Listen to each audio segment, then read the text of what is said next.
This is Brixton, 1981. Tensions erupt between the black community and police. The inevitable explosion of steam by a community which feels the police have been picking on them recently. Many here felt over-policed and underprotected. A lot of young black people believe that officers treated them unfairly because of their race.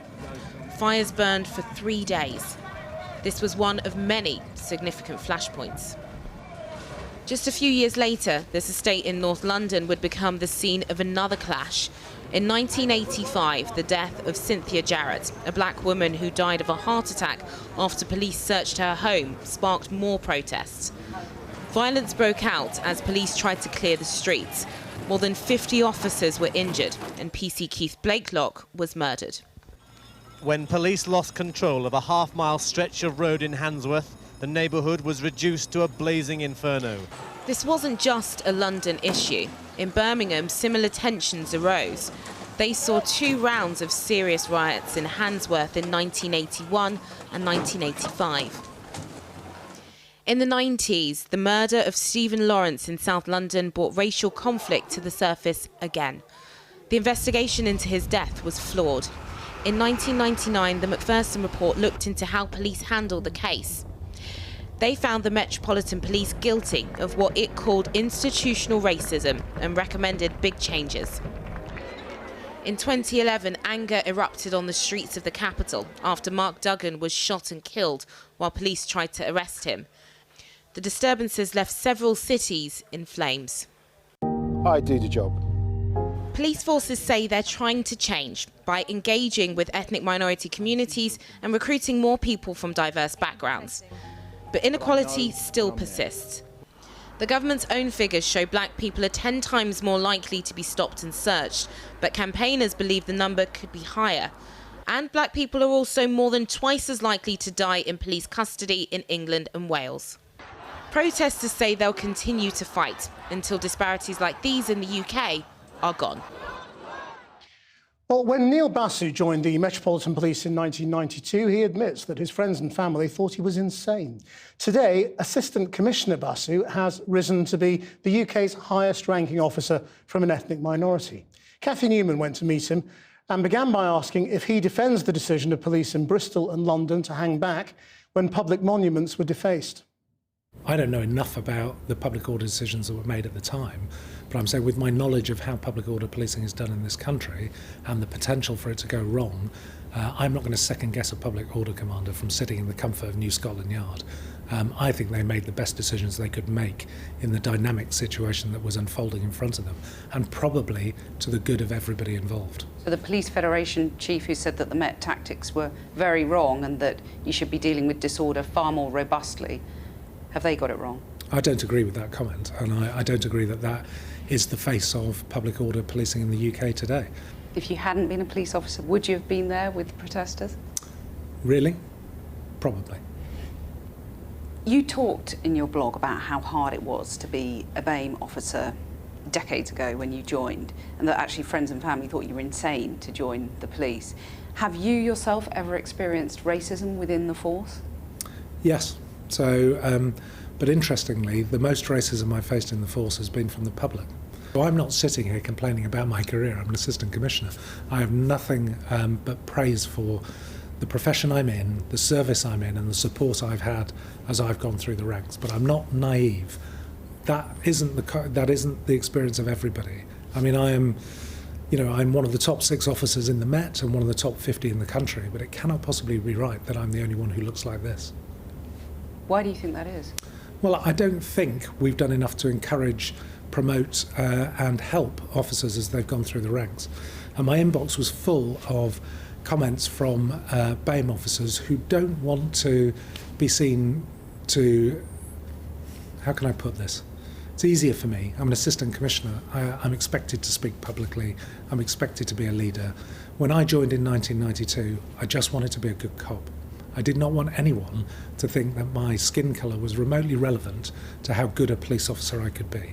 And there's a lot of people who still feel like that.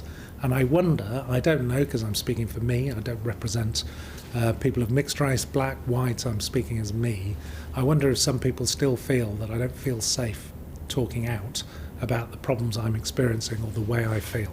They don't feel safe within the Met or in a public setting? Well, both. So I think the most important thing to remember about this is policing is just part of society. So if your lived experience, and I'm thinking about the people who really, really, have problems with us as a profession in policing, but if your lived experience is it was hard at school, it's hard in the health sector, I can't get a job, and by the way, the criminal justice system isn't going to be fair to me either, and then the next person you meet is a police officer, it's hardly surprising that inequality isn't reflected in the way they react to us. And we, as professionals, ought to understand that might be the case, and therefore whenever we speak to people we should do it with dignity, respect and an understanding and empathy about where they're coming from. We haven't always got that right, and if officers themselves don't feel they can speak up about things like that, that would be wrong. But this isn't 1992. I'm in an organisation, I wouldn't still be here, Kathy, 28 years later, if I didn't think the organisation had changed dramatically. Did you question your place in the organisation because of the racism you'd experienced? In the early days, because of the racism I experienced from the public, and I wondered, but not inside the profession. What kind of incident I could give you a list. Sort of shook your confidence?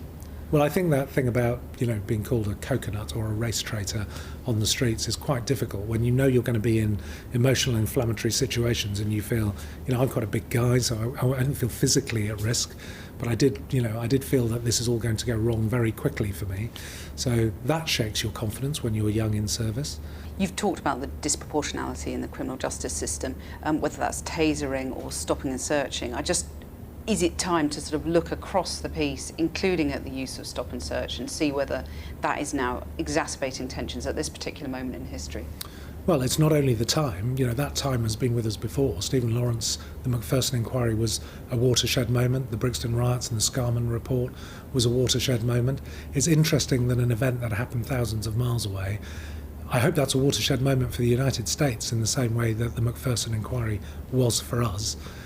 But we should certainly sit up and take notice. But look again at stop and search. I mean, that's gone up massively in the last year. Well, in reality, the government and elected politicians and society will want to look at that issue, and it should. It is still the most iconic issue, and the separation in confidence between the black community and policing. So why do you think it is that more than 20 years since Macpherson, you're twice as likely to be fined for breaking lockdown in London if you're black, and more than 4 times as likely to get stopped and searched? Yeah, I mean, I think the Commissioner has addressed a lot of these issues. So the issue of disproportionality is true in the entire criminal justice system, and it's true here. But I'd go back to where we were in 1992, and then in the 80s and the 70s, and compare it to today. There is a dramatic difference between the way we police today and the way we policed then. So society is still racist, the police force is still racist, but not as racist as it was? Well, racism still exists in society. I mean, I think anyone who sat in your studio and talked to you about the fact that we have seen the end of racism is living in a different world. I mean, and within the police too. I Yeah. mean, is the Metropolitan Police still institutionally racist? No, and I think that is a hugely difficult issue to answer if institutional racism means that your policies and processes within your institution are racist, it's not institutionally racist. If institutionally racist means there aren't equal outcomes for everyone regardless of their faith or colour, then we haven't reached that point yet. And I think it is a nuance, or it is a fine description that people can't understand. The point is the battle against racism in society isn't won and won't be won in my lifetime. But the point is, what happened over the last 2 weeks is people started to talk about why people felt the way they felt. And on the back of, bear in mind we're having this conversation in the middle of the world's greatest crisis in living memory, which actually made people sit up and understand about inequality in society, and we saw communities coming together. If you think of that as the backdrop, that is a much more positive place to be than we would have been when I was growing up as a child. My experience was better than my father's. My children's experience is better than mine was. That's the right direction.